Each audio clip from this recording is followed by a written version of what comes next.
सीता के सजनवा आंगनवा बीचे निकला गे सीता के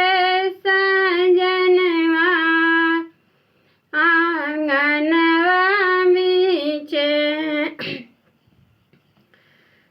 धोतिया पियरिया शोभे अंगुरी मुनरिया शोभे धोतिया पियरिया शोभे अंगुरी मुनरिया शोभे हथवा में शोभेला कंगनवा आंगनवा बीचे हथवा में शोभेला कंगनवा आंगनवा बीचे पिया सुहावन लागे हिया मन भावन लागे पिया सुहावन लागे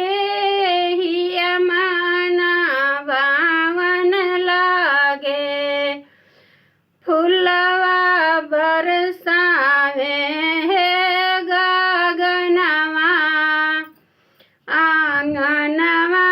बीचे फुलवा बरसावे है गगनवा आंगनवा बीचे निकला गे सीता के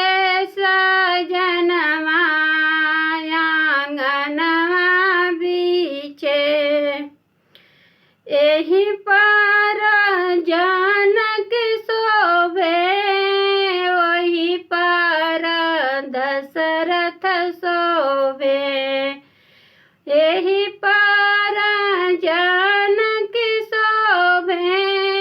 वही पर दशरथ शोभे तही बीच कौशल्या के लालनवा